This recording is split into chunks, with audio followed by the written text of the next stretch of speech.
Noite informativa. Hoje, sexta-feira, temos connosco o Dr. Frangules, que irá fazer a análise de alguns temas.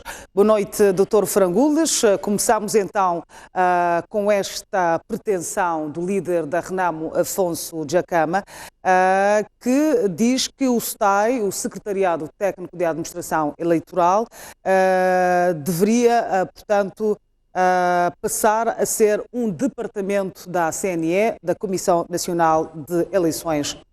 O que é que poderá estar por detrás desta pretensão do líder da Renamo? Bom, em primeiro lugar, boa noite a todos os telespectadores da STV Notícias, dentro e fora do país. Dizer, bom, água mole em pedra dura, tanto bate que fura, né? Eu começaria até por parafrasear o articulista, eu acho que até foi o próprio Djacama que disse, né? Ou reformamos ou abolimos o STAI, né? E ele diz que o STAI quer reformas, porque no seu entendimento é no STAI onde são fabricadas as famosas fraudes eleitorais. Ai, God.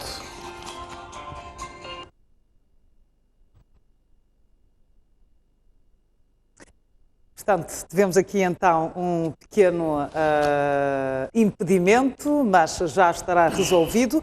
Estamos a falar hoje da pretensão do líder da Renamo, Afonso Djacama, que, na sua opinião, o STAI, o Secretariado Técnico de Administração Eleitoral, deveria tornar-se um departamento da Comissão Nacional de Eleições. Dr. Frangules estava a dizer que o líder da Renamo dizia que ele diz que é exatamente no STAI onde são fabricadas as famosas fraudes eleitorais, porque este órgão tem a base de dados e a gestão do sistema eleitoral todo, incluindo os concursos para a seleção do fornecedor de boletins de voto, e por isso mesmo vem a exigência. Ou reformamos ou abolimos. Eu dizia logo a começar que água mole em pedra dura, tanto bate que fura. Por que eu digo isto? Porque desde que começou este processo de conversações rumo, portanto, à paz e a uma série de destinos, digamos, essa paz possa levar, eu fui muito específico e concreto em identificar aquilo que eu achava, desde aquele momento execuível, né? Prático, pragmático mesmo, e concreto. Execuível, atingível, não é? E concreto. E eu sempre disse o que era impensável, não passava de meras quimeras mesmo. Eu vou dar o exemplo, a questão das províncias autárquicas. Se nós pudéssemos um dia fazer uma retrospectiva, havia de ver que eu sempre disse que estava-se a perder tempo e que conhecia a outra parte do diálogo, que tudo havia de fazer. E por mais que o presidente Nussi tivesse boa vontade, mas ele não bastava, ele era uma parte do todo, não era o todo, lá no sítio, e que passados 2 anos ou coisa parecida, havia de se olhar para trás e perguntar-se e o que é que se fez e concluir-se que não se fez nada.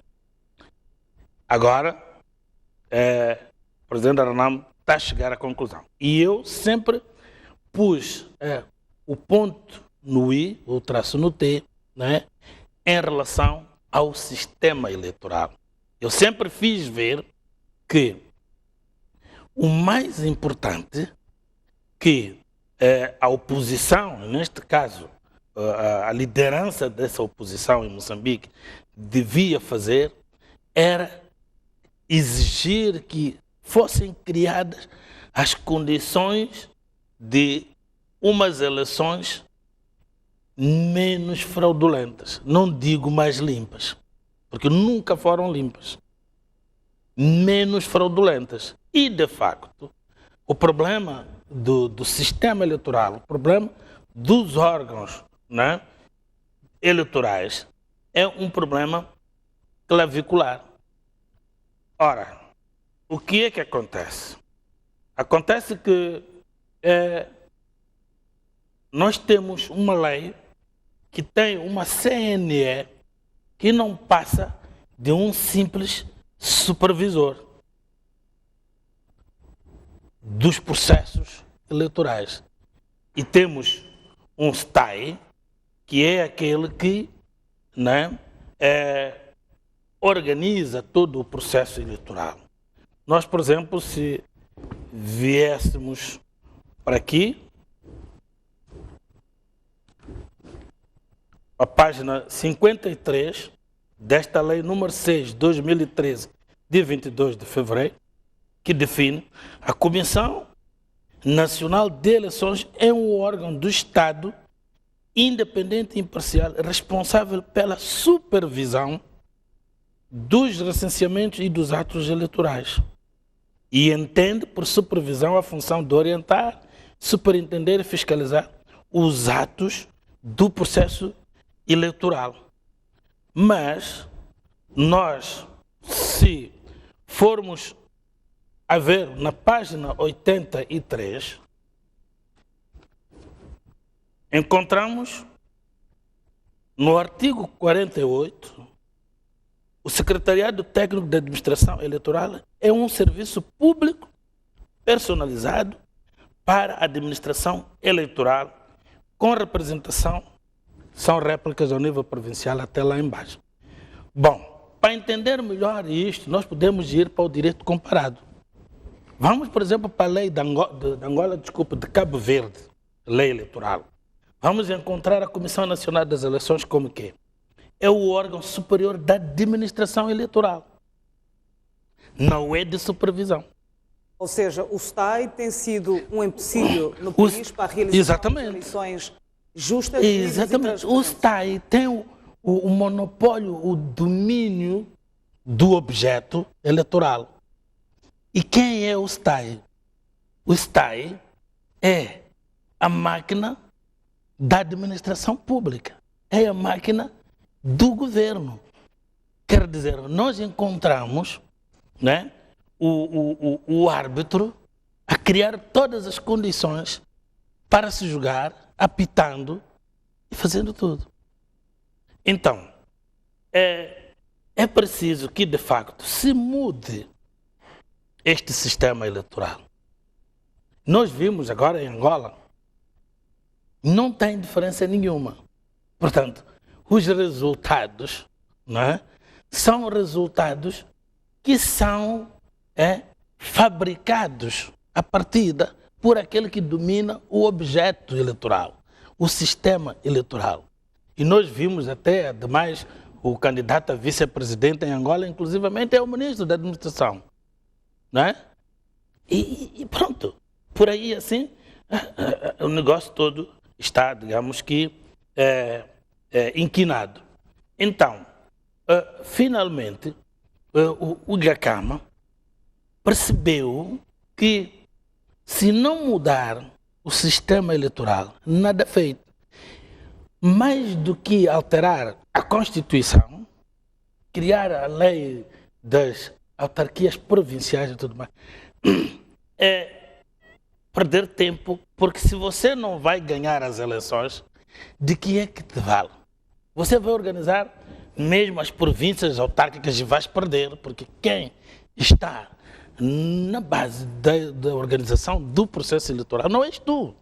Portanto, esta será uma nova exigência do líder. E esta exigência, Ana Maria, peca por ser tardia, porque não é de pé para a mão que se faz isto, mas pode-se fazer, tem que se trabalhar arduamente, de dia e de noite, inclusivamente mobilizar pessoas capazes de poderem dar, não é, o seu know-how para que isto aconteça. Mas a verdade é uma. Você pode falar da alteração da Constituição, pode falar, digamos, de províncias autárquicas, de eleições autárquicas, tudo e mais alguma coisa, e você a contar que vai ganhar. Porque uma coisa é certa, aquelas exigências de que eu quero governar, aquelas províncias que eu ganhei, eu sempre disse aqui, não é factível, não era possível. Por quê? Porque as eleições, eu dizia, tinham sido eleições gerais e não tinham sido eleições autárquicas. E depois, como é que você ia fazer a escrutinação, a contabilidade dos votos para dizer que ganhou A, ganhou B? Só por uma percepção, só por ver aquela multidão vir para o comício, é porque eu ganhei aquela província. Mas, entretanto, os resultados que te foram apresentados, tu perdeste. Simplesmente tu estás a reagir porque há uma percepção, há uma questão, digamos, apaixonada, há uma percepção apaixonada de que eu ganhei. Esta gente toda aqui, se votou em mim é porque eu ganhei, mas quem disse que votou? Quer dizer, objetivamente, tu não tens elementos. E mais, nem sequer se bateu em condições para que forçasse esta CNE, né, a apresentar a justificação física dessa vitória ou dessa tua derrota. E até agora, olha, isto lembra um pouco aquela lenda, virou lenda, de Dom Sebastião, que desapareceu lá na batalha, já não me lembro, se não foi de Alcácer Quibir, há de ser uma coisa parecida. Todos os dias, quando há um nevoeiro, os portugueses pensam que o rei está de volta, o Dom Sebastião. Então, aquela justificação física da derrota ou da tua percepção vitoriosa, da tua vitória por percepção, tu não tens elementos para poder sustentar.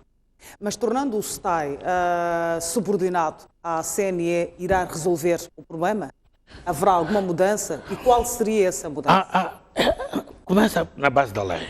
Portanto, não detém, não é, o objeto. Quem detém o objeto é a CNE, é um corpo permanente. Veja só, há muito mais do que isso. Eu só quero ler algumas coisas só para ficar com uma ideia. A Comissão Nacional das Eleições é um órgão independente e permanente que funciona junto da Assembleia Nacional. Olha, a organização desta Comissão, né, Nacional das Eleições e a blindagem deste presidente leva a que ele não dependa do poder, do dia. Há uma série de blindagens que se deve fazer para que o presidente seja de facto um órgão independente, o presidente. Portanto, tem que ser eleito por uma maioria de 2/3 na Assembleia, né? Eles são 4, no caso de Cabo Verde, né?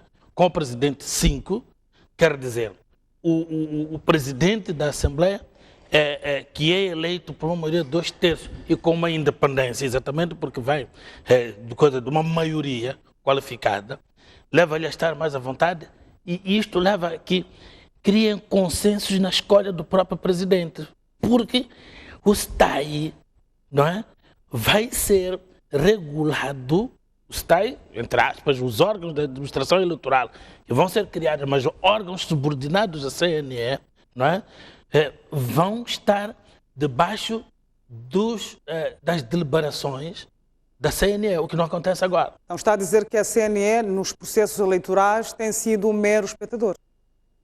A CNE não é mero espectador. O problema é que há uma divisão nítida. Eu li aqui a nossa lei, não sei se deve repetir. Portanto, tu tens a CNE, que é um supervisor, fiscalizador, e tu tens o STAI, que é um operador no terreno e independente. É um órgão que funciona durante o mandato todo. Quer dizer, é uma máquina administrativa autêntica.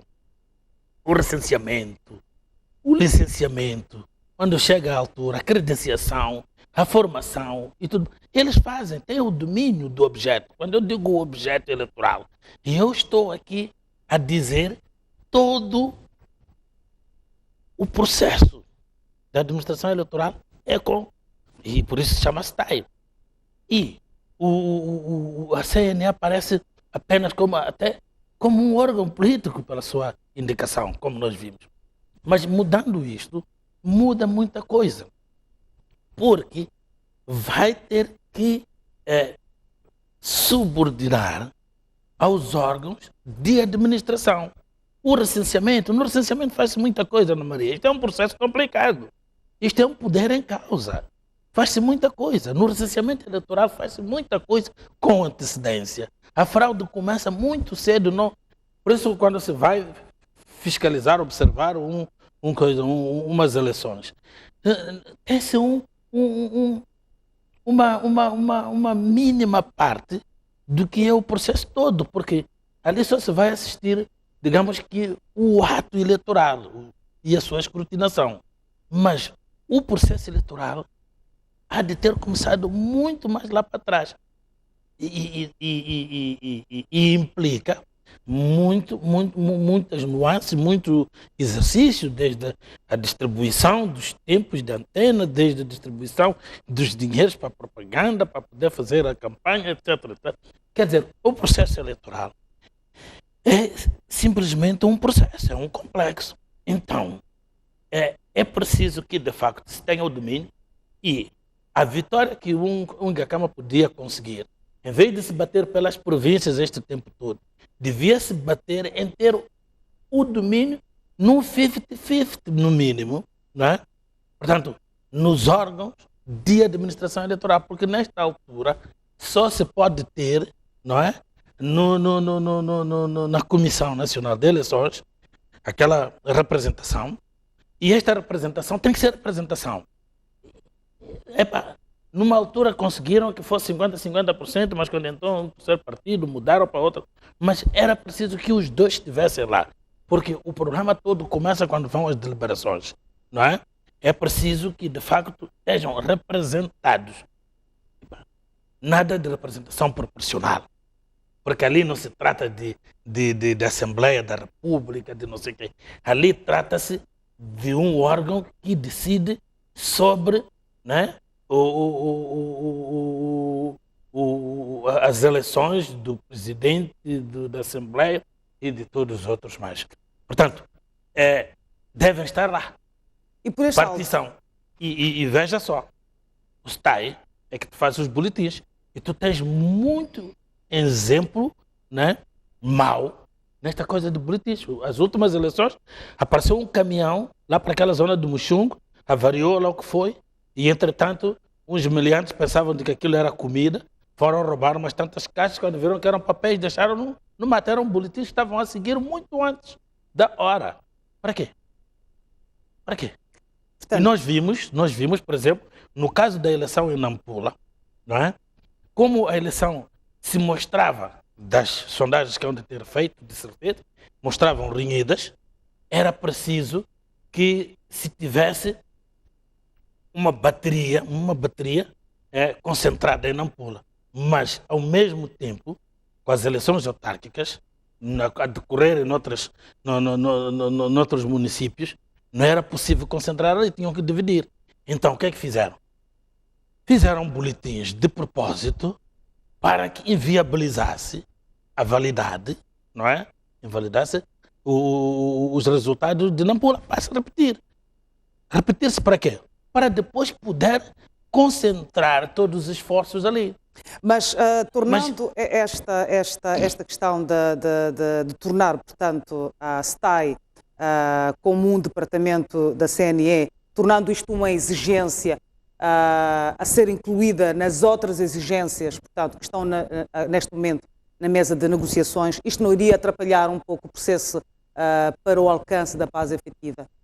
Se a RENAMO quiser incluir esta exigência... Ora, muito bem. Se esta exigência, não é, concorre para a remoção, aquilo que eu sempre disse aqui, a remoção daquelas situações objetivas que produzem a guerra, que anulam a tal paz. Então, é de todo o interesse. Ora, se a outra parte recusa, é porque, de facto, não está de boa fé, não está interessada, não é, em eleições transparentes, em eleições menos suspeitas. Porque, Ana Maria, o tempo é verdade que cura todas as feridas, mas é preciso rebuscar na memória que, por exemplo, não precisa de ir buscar 2 eleições atrás. Esta última eleição de 2014, né, diga-se a bom da verdade, foi uma eleição pura e simplesmente suja, negra. O povo moçambicano, até porque é muito pacífico. Porque noutros quadrantes dá uma confusão. No Quênia e outros sítios nós vimos da outra vez, não me lembro em que ano, até o Obama acabava de ser presidente, houve mortes que não se imaginam. Nós não, nós somos muito pacíficos. Mas houve de tudo, Ana Maria. Esta história, eu quando comentava aqui, não é porque eu sabia o que estava efetivamente a acontecer em Angola, mas porque eu sei que a escola é a mesma. O que eu comentei aqui, olha, tem uma repercussão em Angola que tu não imaginas. Porque estava a acontecer ou tinha acabado de acontecer exatamente a mesma coisa que acontece aqui.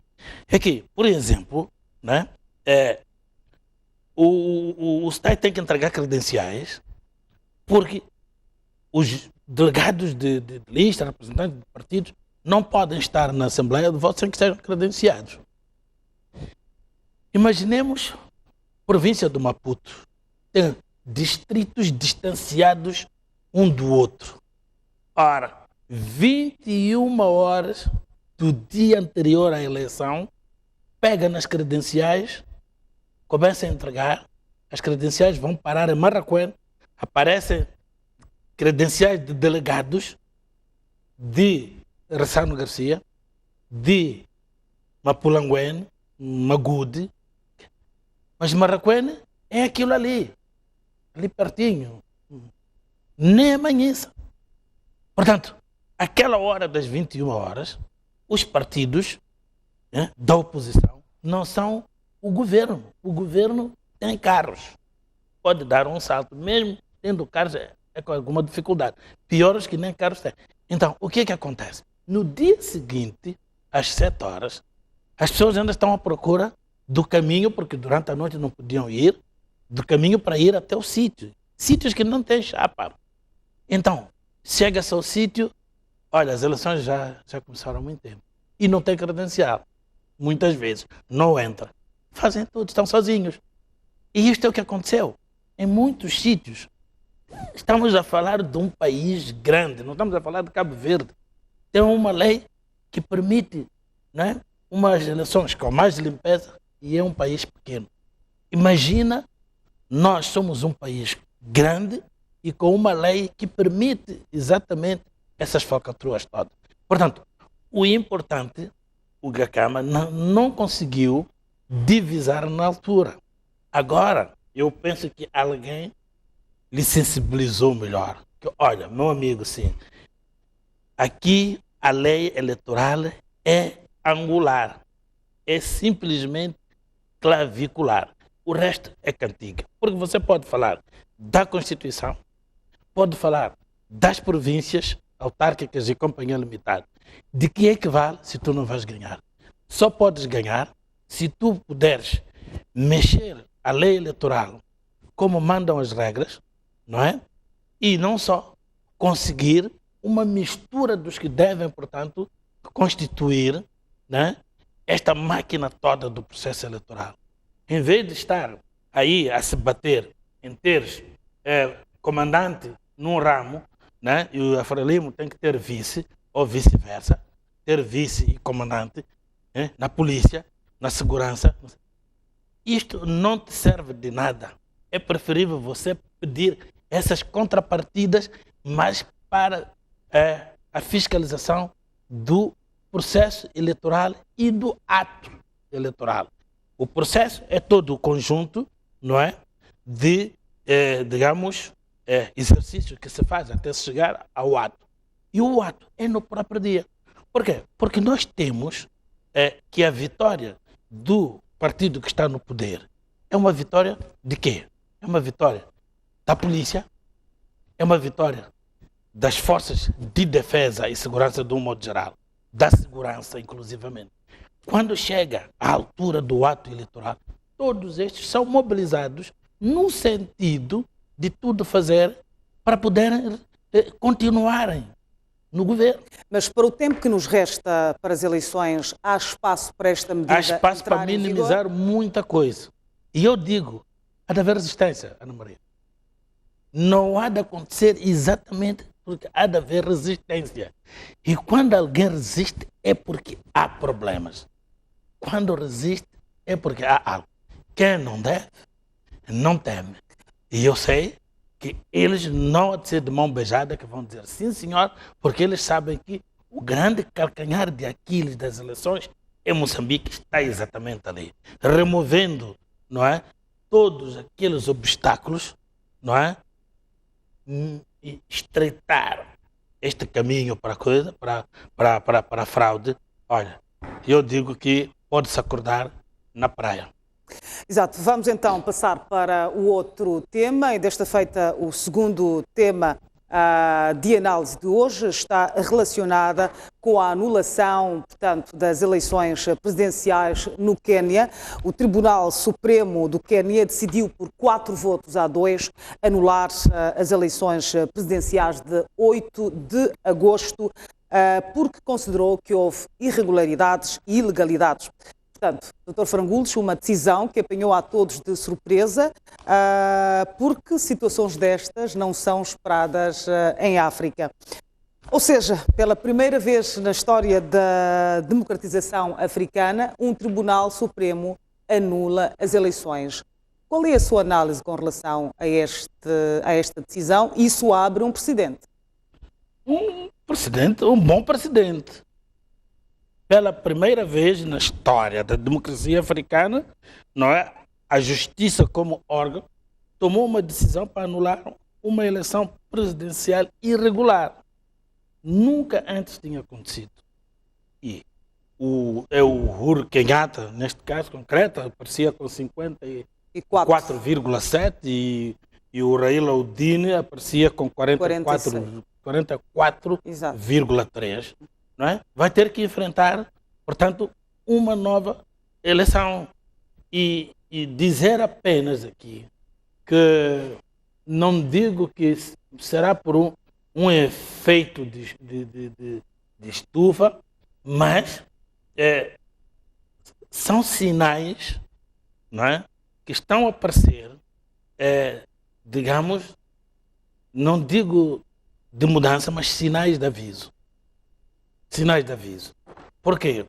Porque aqui não se trata dos administrados como tal que estão a ganhar a consciência.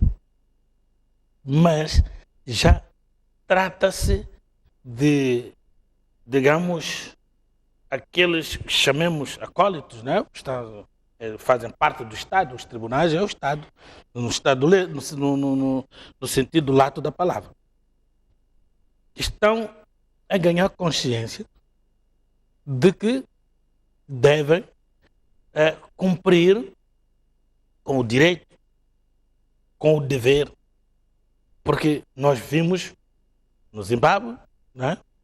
Quer dizer, aquilo é uma justiça que serve poder, né? Neste caso concreto, o presidente, creio que é um Maringa, qualquer coisa, ele distanciou-se e tomou uma posição que foi aplaudida por todo mundo, não só por toda a África. E que fique o aviso, por exemplo, para a África do Sul, eu estou a acompanhar a política sul-africana, não tenho nada contra as mulheres.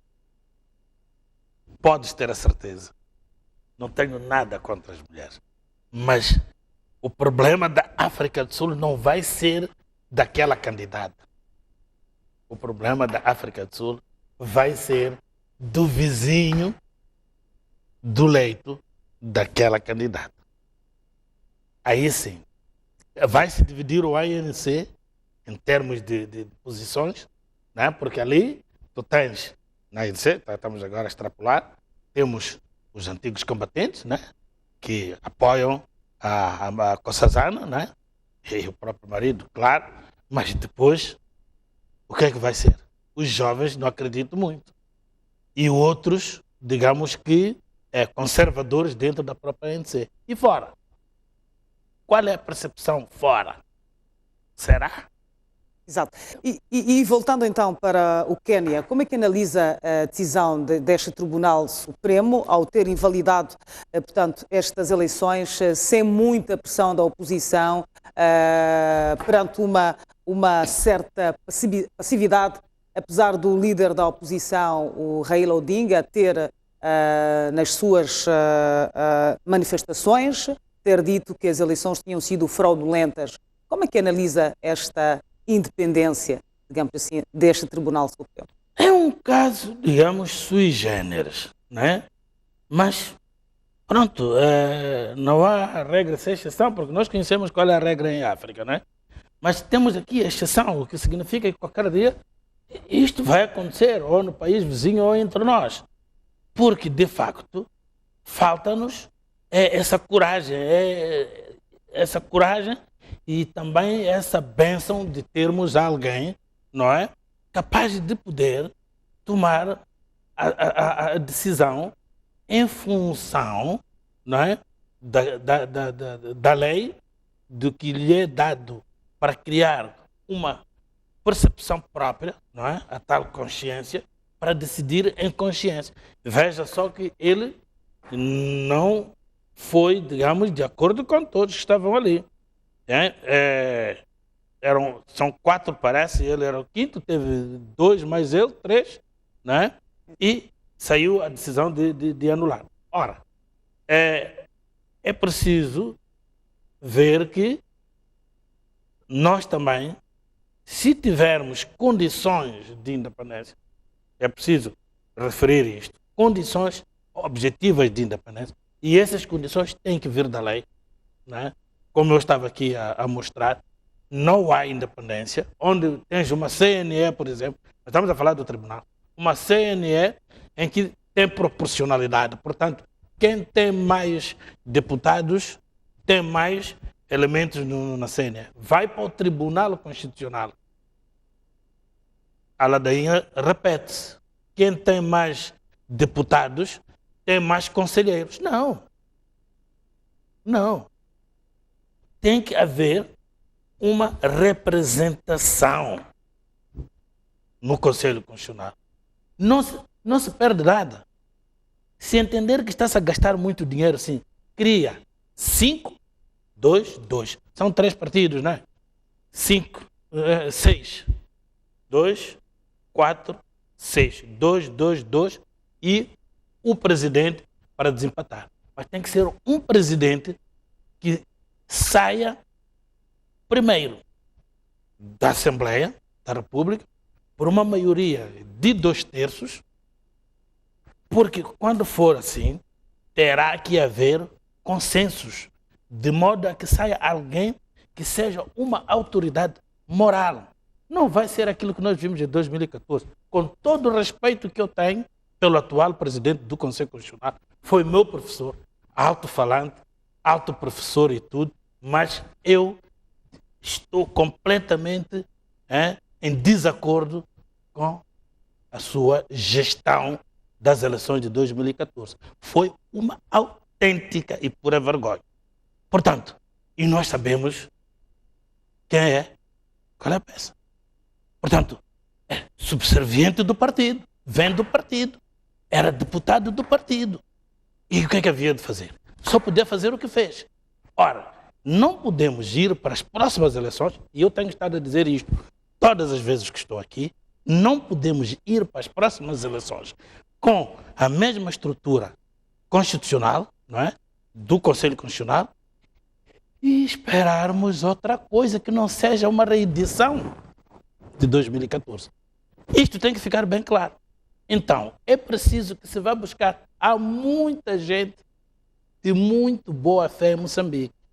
Muita gente de muito boa fé em Moçambique. É preciso que a lei, primeiro, crie condições da sua independência, não é?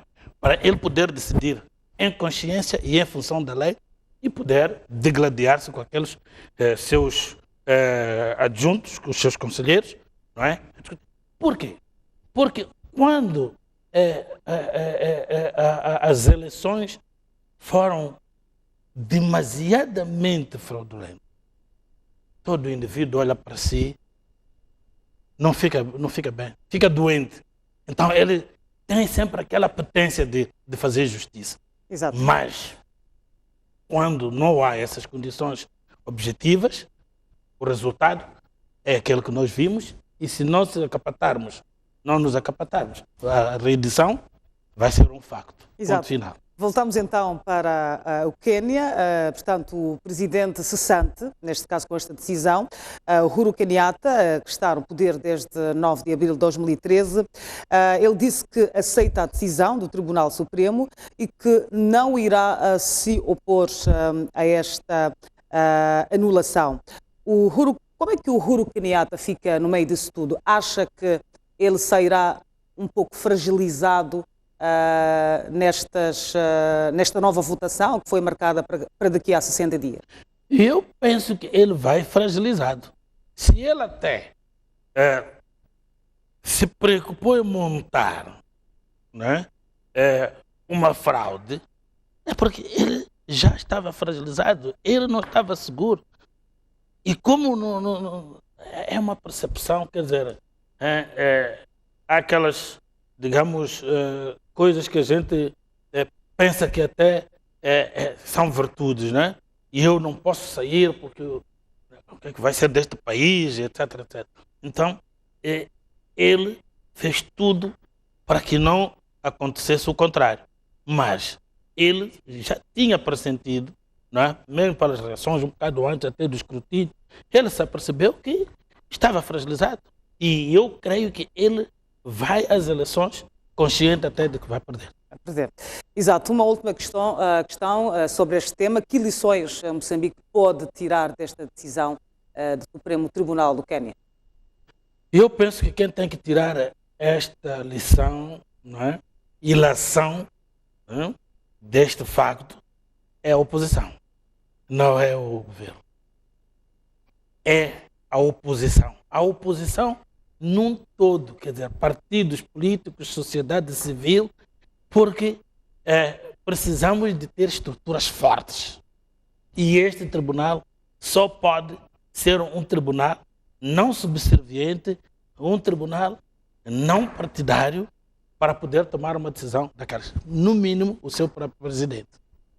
No mínimo, o seu próprio presidente. Porque se o presidente, não é, fosse do outro lado, tinha, portanto, desempatado no sentido, não é,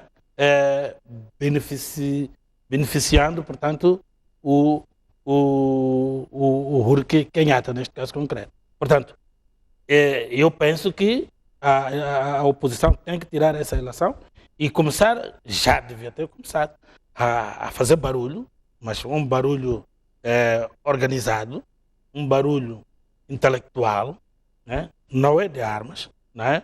Bom, lá do outro lado eu não respondo, mas ao nível de dentro, dos que não têm armas, da sociedade civil. Quer dizer, a sociedade civil, não há nenhuma democracia como a sociedade civil fraca. A sociedade civil tem que ser uma sociedade civil forte. Não é por encostarem ali uns blindados na Eduardo Mondlane ou na 24 de julho que a pessoa tem que entrar na primeira pastelaria e tomar um café. Tem que ser uma sociedade forte.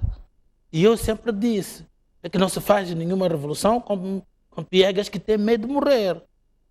É preciso que haja pessoas, da mesma maneira que eles morreram e sobraram os que sobraram, estão aqui a subjugar. Os que foram à luta de libertação nacional não voltaram todos. Uns ficaram por lá, foram plantados lá, outros voltaram coxos, e outros voltaram incólumes, nem parecia que tinham ido da guerra. E, entretanto, tinham um bom projeto, um projeto que foi aplaudido por todo o povo moçambicano, mas, entretanto, ninguém, eu pelo menos, não os aconselhei a saírem da estrada para o passeio, do passeio para a rua e da rua para o mato que estão. Portanto, é preciso que a sociedade moçambicana, de facto, né, tome uma posição uma vez por todas. Eu estou a ver algumas pessoas aí a fraquejar, não sei, quando estiver perto se hão de voltar a recompor-se, né?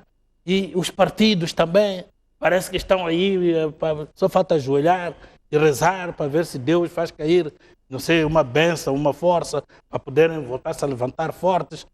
Mas a verdade é uma, é que isto simplesmente vai ser assim.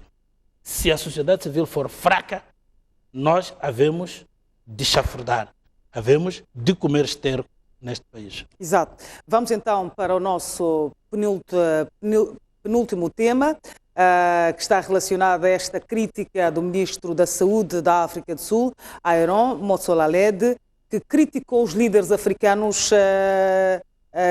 que procuram tratamento médico fora do continente e considerando que a prática é uma fonte de drenagem das dotações orçamentais de saúde dos respectivos países. Como é que analisa essa questão? Acha que os líderes africanos não têm, portanto, apostado na saúde dos seus países porque têm a possibilidade de se tratarem lá fora, na Europa, América? Bom, é um facto, né? São pelo menos 2 sistemas que os dirigentes africanos, se de propósito ou não, mas um pouco influenciado com a quebra da máquina, com a fuga, não é, de quadros, e depois não sentaram-se de melhor maneira e o olharem para dentro, deram passos para a frente, sem planificar, e depois tornou-se agradável, não é? Mandar os filhos para fora, na educação, por exemplo. Eles mesmos, quando doentes, para fora, cômodo. Mas depois, outros vícios ganharam-se. É que quando os chefes vão para fora, não é? Primeiro porque levam delegações enormes. Está a imaginar, o presidente está doente, não é? A equipe que leva. E com dinheiro vivo. E depois são as compras. Quer dizer, nós somos assim de pequenininhas coisas, não é? E ficamos satisfeitos. Mas sem ver que nós estamos simplesmente a exportar, digamos assim, né, a nossa riqueza. E o que é que acontece? Depois não se faz um investimento sério dentro do país naquelas áreas. E depois este desleixo que vai criar uma espécie de obstrução àquele sistema de saúde ou de educação. Aqui eu prefiro falar até das duas coisas, embora o tema central seja o turismo, né, de saúde dos dirigentes africanos. Né? Cria a falta de confiança. E nós vemos, qualquer dirigente, quando está doente, não confia. Deus o tenha, falou-se muito quando foi o caso do diretor do Hospital Central. Ocorreu aí pelos WhatsApps. Pronto, há este problema. Hoje as pessoas não respeitam, não é? Mas falou-se que, afinal de contas, aquele que incentivava os outros não confiava no próprio sistema. Quer dizer, porque há um desleixo, não é, do sistema, então cria exatamente a desconfiança desse mesmo sistema.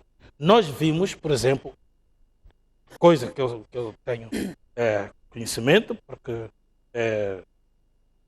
há pouco tempo precisei de fazer, digamos, uma ressonância magnética. Chega no hospital da província, não tem. O da cidade de Maputo parece estar avariado, não é? Então, tem que se recorrer às clínicas privadas, que até é muito mais caro e é mais fácil ir para mais barato ir para Nelson Perito aqui do que ir ao hospital privado ou ao ICOR, Instituto do Coração. Então, há esta falta de confiança. E também é oportunidade para transferir somas avultadas em dinheiro. E ainda há outras coisas que, parecendo que não, né? Os dirigentes africanos sabem que estão rodeados e apertadamente com sistemas de segurança. Estás a perceber? Quando quer conversar qualquer coisa, outside, né? Portanto, tem que conversar fora, no leito do hospital. Há saídas que são, portanto, feitas com este desiderato, quer dizer, há qualquer coisa, sabes que o Estado tem muitas coisas, né?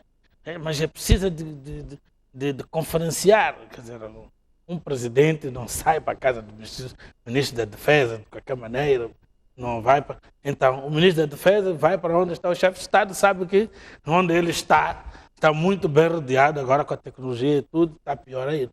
Então, por vezes, para conversar melhor, tem que estar fora. Então, o turismo de saúde é utilizado muitas vezes. As esposas aproveitam ir para os salões de cabeleireiro, para as boutiques e tudo. Mas isto parecendo que não, há um problema aqui, que é, eu aprendi que quando, mesmo estando aqui dentro, se eu bebo uma Heineken, eu estou a importar. Eu tenho que beber uma 2M, que é nacional. Quer dizer, estou a deixar dinheiro aqui dentro. Mas quando bebo a Heineken é holandesa, nem que tenha vindo de Angola ou do Botswana, estou a importar ali no restaurante que eu pedi. Ora, quanto mais eu levar somas e somas de dinheiro para fazer compras nas boutiques e ir para o salão de cabeleireiro lá fora, já vimos casos de primeiras damas, né, assim que se chamam, não é? As mulheres dos presidentes, a irem fazer compras em Paris. E quando vai, não vai ela sozinha, como se não bastasse. Então, isto calculado, eu penso que trouxeram cálculos aí na ordem de bilhões de saúde dos dirigentes africanos, que se exportou esses bilhões, né, para fora da África, no lugar de nós termos hospitais, né, bem apetrechados, até para poderem vir estrangeiros tratar-se no nosso país. Nós não, vamos para a Índia, vamos para Portugal, vamos para a Espanha, para os Estados Unidos. Os líderes africanos deveriam se questionar porque é que eu não tenho esse sistema de saúde bom no meu país. Eu cheguei a ouvir, não posso confirmar muito bem, que havia um grande projeto, né, de um hospital que seria um dos melhores hospitais da África Austral. Que ia ser naquele complexo da, sei lá se assim se chamava, da Rádio Marcona, ali na Matola. Mas meia volta, né, parece que esse projeto ficou ultrapassado, porque quem estava à frente do projeto deixou de ser o que era, entrou outra pessoa, então abocanhou aquilo para outro fim, que não parece estar a chegar ao fim, esse tal fim. E aquilo está mais ou menos assim, meio às moscas. E o que é que acontece? Se é verdade, o primeiro projeto de um hospital de uma dimensão de ser um dos melhores hospitais da África que perdemos, não perdemos só o hospital. É que aqueles indivíduos vêm com os seus familiares, assim como eu estava a explicar. Não vem um dirigente sozinho. Mesmo que seja um simples empresário, não vem sozinho. Vem com a mulher, as filhas, papá aqui, papá ali. Não é? Estão a trazer dinheiro, quer dizer, até o nível de turismo, iam trazer dinheiro. Então, à volta do hospital, iam sair hotéis, que é para poder pôr perto os familiares dos pacientes daquele hospital. Mas esse projeto foi simplesmente preterido, combatido até, se não me engano, porque foram colocados outros interesses gananciosos à frente. Portanto, Exato. nós apostamos, nós encontramos isto à semelhança com a aposta que a gente costuma fazer com empresas estrangeiras. Nós, se formos, por exemplo, no capítulo macroeconômico, encontramos, por exemplo, o problema das nossas matas, as madeiras. Eu sempre disse, para mim, era preferível o indivíduo ter acordos com esses países ou outros que possam montar pequenas indústrias para fabricar uma cama, uma mesa de qualidade, consciência, com máquinas, não é? Modernas, não é? De marcenaria, e exportar, mas também com a possibilidade de comprarmos aqui dentro, do que irmos para ali, para o Home Center, vai comprar o quê? Madeira fórmica, contraplacado, e a madeira nossa está a sair daqui, não é? Virgem, para a China. Não ganhamos nada. É um indivíduo só que está a meter dinheiro no bolso. Em sociedade com um primo chinês, como saiu aí uma vez. Eu tenho um primo, até os fins de semana, quando ele está na doca seca, vem lá para casa buscar uns tantos para o fim de semana.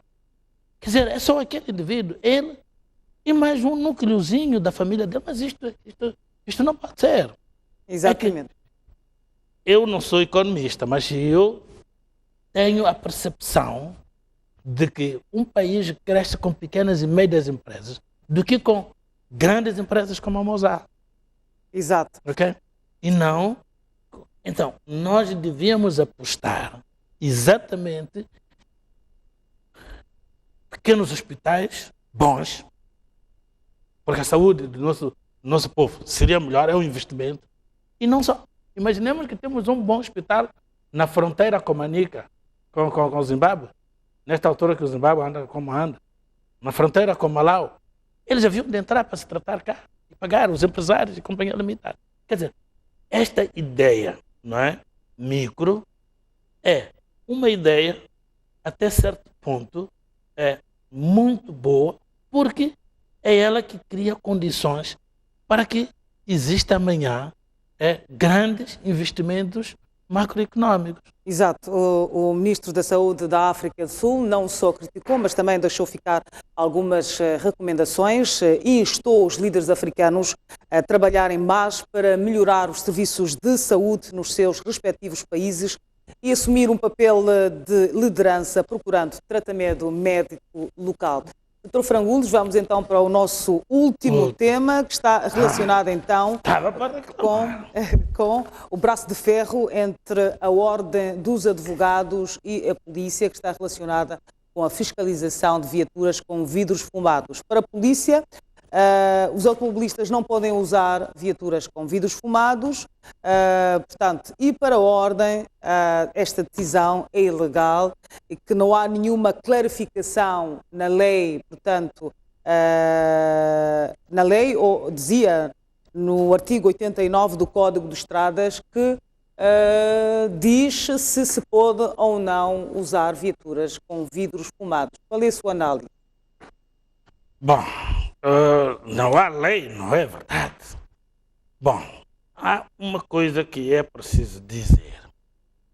Em primeiro lugar, é preciso que se sublinhe que nós somos um Estado de direito. Somos um Estado moderno. E o primado da lei é uma condição sem a qual não podemos nos afirmar como Estado moderno. Ora, não pode, porque alguém acordou mal disposto ou bem disposto, e fabricar normas que modifiquem a esfera jurídica, sobretudo do cidadão. Eu tenho estado a assistir, por exemplo, aquela questão da polícia municipal com a polícia de trânsito, que acaba desembocando também no cidadão, nos direitos do cidadão, porque a polícia municipal vai fiscalizar o cidadão. Felizmente, a polícia de trânsito, exatamente, disse que suspendeu para consultas, etc, etc. Mas não faz sentido nenhum. Ana Maria, é assim.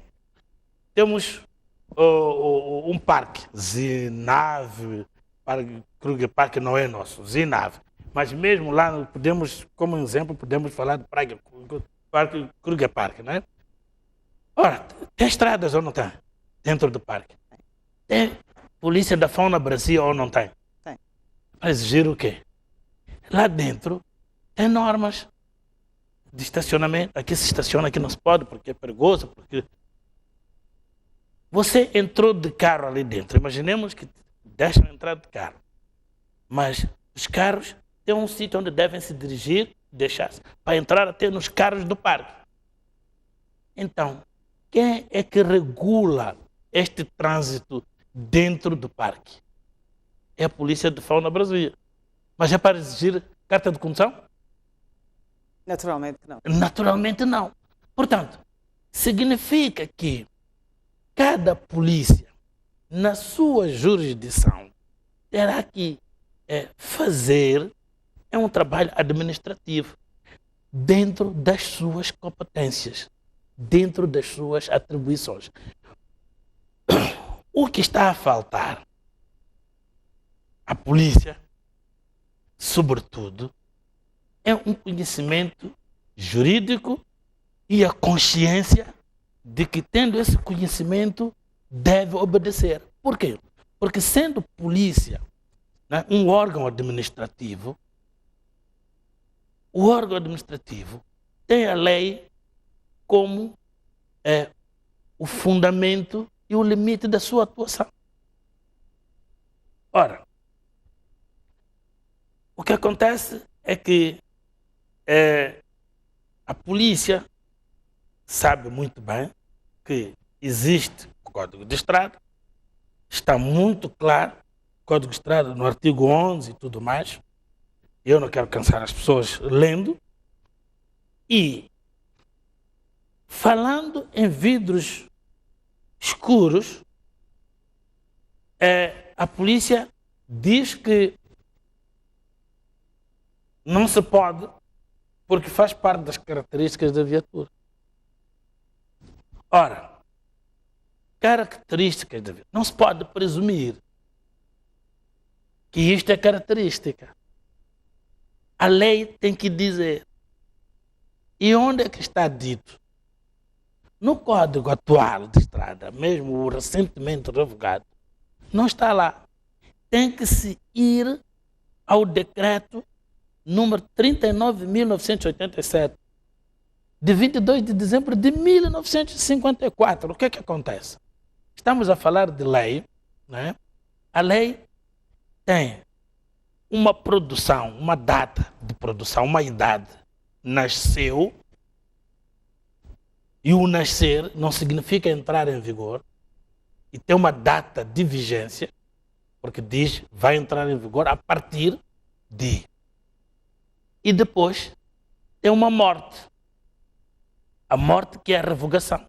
A revogação pode ser tácita, expressa. Ora, a tácita é quando se produz uma outra lei, uma nova lei. A lei nova revoga a lei antiga. Ou então, a lei nova, porque a matéria é a mesma que regula, diz expressamente que se revoga aquela. Acontece que não está revogada. E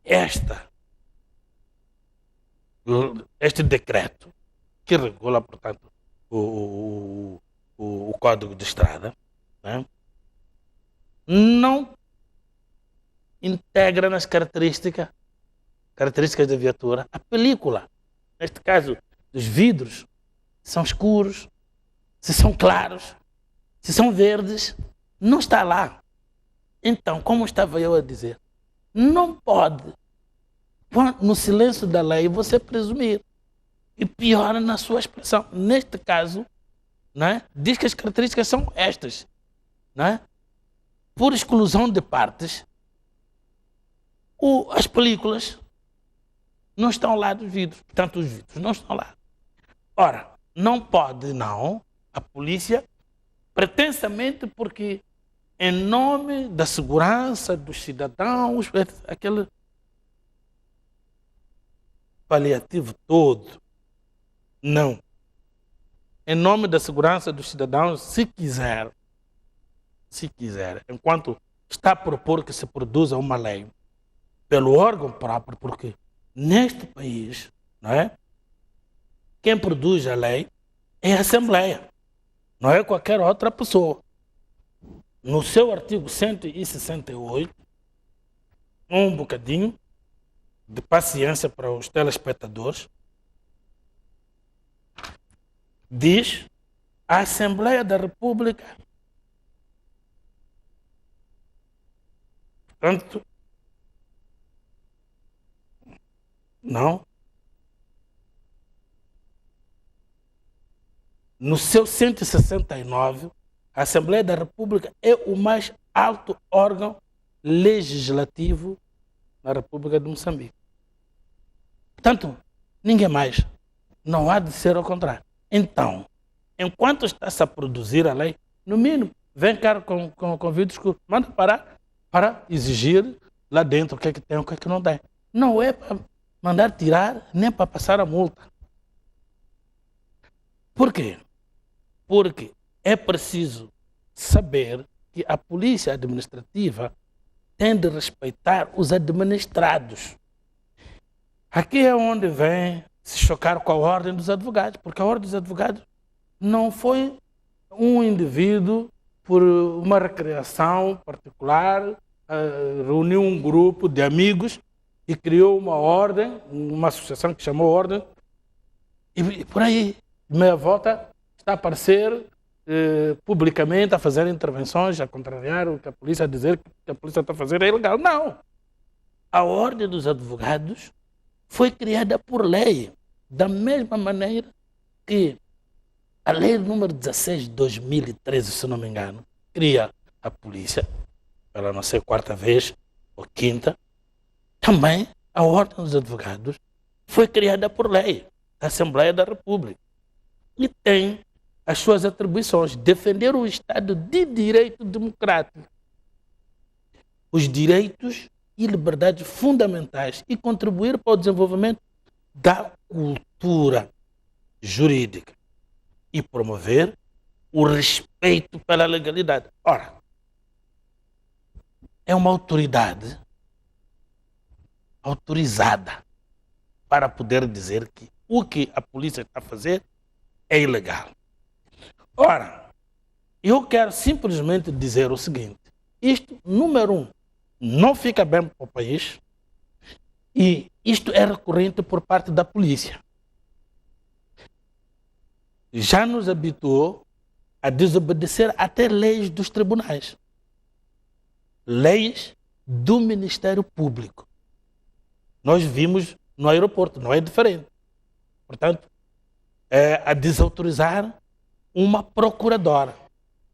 Já vimos em Nacala a desautorizar uma ordem do tribunal. Isto é extremamente perigoso. Ora, este país, se não é um país de bananas, tem de tomar uma posição intransigente e veemente, não contra os polícias de trânsito na rua, porque aqueles ali simplesmente cumprem com as ordens, mas deve tomar sobre aqueles que dão ordens para que isto se faça. Aqueles que dão ordens até para poderem ser, para virem os porta-vozes e dizerem que têm pleno direito para que isso se faça. Porque eu até distancio-me dos próprios porta-vozes. Os comandantes da polícia que dão aquelas ordens, se a ordem emana daquela cabeça do comandante provincial, aquele nível, ou se do comandante nacional, ou então do ministro, porque a polícia continua, portanto, na tutela do ministro do Interior, tem de ser chamado à responsabilidade. Isto aqui é um Estado, ou então é simplesmente uma cotada em que qualquer indivíduo pega na sua arma, entra, caça e vai para casa assar. Ou isto é um Estado, ou isto não pode continuar assim. Isto é um mau precedente. Como diz o homem, o mau e o bom exemplo vêm todos de cima. Depois, não nos perguntemos quando aqui ao nível de baixo anda tudo ao descomando. Exatamente por causa deste tipo de situações. Isto tem que parar, uma vez por todas. Porque não faz sentido nenhum. É o que nós estamos a ver. Eu vou voltar à vaca fria, né? Estamos a ver, são as polícias a degladiar entre si, né? Porque o comandante disse isto, porque o presidente do Conselho Municipal disse aquilo. Estão-se a chocar.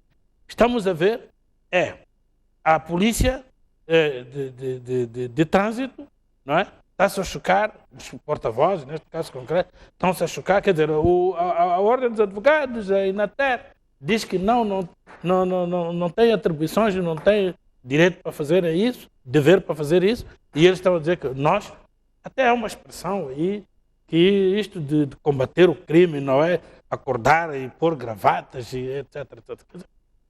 Quer dizer, onde é que estamos mesmo? Um porta-voz.